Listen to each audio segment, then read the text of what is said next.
the press conference, it was going very well. Everybody was going. It was doing very polite. All the fighters they were responding, expressing themselves very very polite. And then at the end, everybody was doing a face off. And then Nate Diaz trying to walk away from the safe off, telling Jorge square out yourself and this and that. And then Jorge was trying to tell him, come here, get in the stage, let's do the face off and stuff. And then Nate Diaz starts telling, no, square out yourself, this and that. And to he told him, fight me here. He started instigating, Jorge, like, fight me here, let's do it here. So obviously, these men are fighters. They're not going to back it up. Jorge started walking them down, and that's what I started putting in front of him because I don't want that to happen. We're here for the business. We're here to do it professionally. So I don't want him to get hurt in his hands, get caught, or something. They can make the fight fall off. You know what I mean? So Nate walked away, but he got like an entourage, like a 15, 20 guys, man, and it was just Jorge Masvidal, Anthony Pettis, and myself. And Chris, a friend of Jorge. So it was just 4 guys there against like 20 guys over there from the Nate Diaz team, and then they're talking trash, this and that. No problem with that. We're not just making sure that Jorge's okay. That nobody jump on him, But these guys, they were, they're groupies. They're just trying to get, a little bit of protagonism and stuff. So they're trying to throwing hands on Jorge, trying to throw punches on Jorge. So that's what I started protecting him. As a trainer, you spend so many times with them, and you become like a father, to them, in the gym, like a gym father. You know what I mean? So my instinct it was just to protect my fighter, from these guys, they not get hurt, not get jumped and stuff like that. Well, these guys started throwing hands. They were the ones start throwing hands, and then one of them throw a straight hand, but he couldn't get to Jorge, and he started, pushing. I started pushing the hands, like walk away. I was like, get out of here, go. Until he slapped me. He slapped me in the face, and that's where the madness come, And then it was something that I was mad, you know what I mean? Because they were crossing the line, and you see what happened. It was a chaos. Is everything calmed down, or is there now more bad blood, heading into this fight on July 6th? No, obviously, I mean, there's in the fights like that, there was, they already fight, Jorge got the BMF belt against Nate Diaz, who he's supposed to be the BMF guy, you know what I mean? And Jorge beat him up badly in Madison Square Garden, New York. And obviously they got this bad blood, you know what I mean? I think the bad blood is already there. But we're working really hard, man. I mean, I'm very proud and very happy with Jorge. He moved from Miami to Las Vegas since January. We already have 6 months here working. I got so much love and respect for his work ethic and his discipline, and that's what I told you. All this that you spend with your fighters, it unites us like a family. You know what I mean? So I have to prioritize his health. I gotta prioritize, you know what I mean? We can do everything so he can come with no injuries, with in optimal conditioning and optimal condition to fight. You know what I'm saying? And you see what happened. I saw you posted video with Masvidal last night. Did you go work out after, or is that old footage?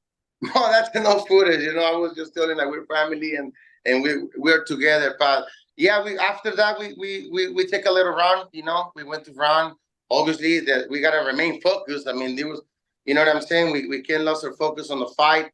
And this morning we went to run as well. We're gonna do sparring, a sparring session later on. So man, listen, we went working hard and we were putting in work. And now with this, man, I'm getting my boys ready, which is Jorge Masvidal and Anthony Pettis to get a knockout. To be honest, no, we're gonna get ready for the 10 rounds and the 6 rounds. But listen, we gotta look for the knockout for sure. When things like this happen, if there's one fighter in combat sports, whether it's boxing, MMA, you probably don't mess with outside of the ring or the cage. It's Jorge Masvidal. So he took that personally. He was looking for you, trying to get you safe too at the end of that. Yeah, what happened was when he saw me in the ground, because we were throwing hands, me in hand, and then we fall off with the chairs to the ground. he jumped on me like, protecting me as well. Like I told you, we were protecting each other. How And did how did the relationship? Where did you and Masvidal come in contact? Because yeah, you said he's based out of Miami normally. yeah, he's based in Miami, but you know, we were we meet like first in Instagram stuff. We start getting more in touch when Pettis fight Roy Jones. So we fight Roy Jones, and Anthony Pettis got the win. And then he was texting me that he wants to come and join the team and this and that. And that's what I got a lot of respect for him. I'm very happy to have a fighter like that and a man like that. Like Jorge Masvidal's a great man. He's a great athlete. He's a tremendous fighter. And to make him move to Las Vegas, man, it means a lot to me. You know what I'm saying? That's why the one of the motors was for myself. He was trying to show the love, show the I'm there for him, just like him, like he is for me. What's your prediction on July 6th? You could do both fights, Jorge and Nate, and then Chris Avila, another Nate Diaz teammate, and Anthony Pettis. Man, I just hope they get ready. I just hope they get in a good shape because my guys, they're gonna go with everything. I just wish that they could come in a good shape and we'll prepare because we're going on a mission and we're gonna be ready and we're definitely gonna look out for the knockout 100%. Awesome, Jorge. Thank you as always. It looked like you took some shots, but your face looks all fine. Nothing. Oh yeah, no, it's fine. I didn't got any bruise or nothing. The guy got all beat up. You know what I mean? But He looked like he was bleeding. he was bleeding and stuff like that. But at the end of the day, it was nothing. It was just a few scratches and a few bumping, a few hands. Nothing.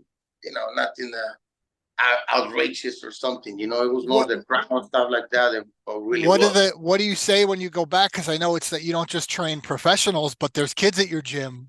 Any reaction from the gym? No, of course, you know what I mean.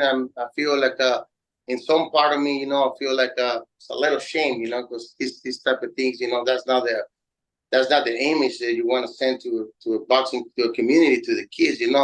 But at the end of the day, there's situations and circumstances that push you, to defend yourself. They push you to defend your fighter.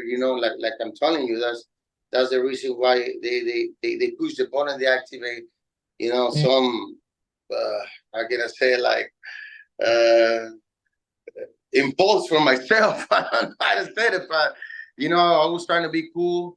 I was trying to be professional. But if a man put your hands on you and slap you, I mean, you have to, you have to respond to that. You can't just walk away or back down because I was feeling they were gonna jump on us and you see as soon as I jumped in, there was two guys against me or three. So there were like I told you, there was an entourage of 15, 20 people. We were just like there were just four guys of us, you know what I mean? So I mean they were thinking they were so brave and bad and this and that because they were 20. You know what I mean? I mean that's a coward move. Any last message to Team Diaz, I guess, or it'll all be settled on July 6th? No, it's not. You know why we meet on July 6th. Get ready, be ready, prepare yourself because we coming ready, man, and we coming for a knockout for sure. So Awesome. just be ready.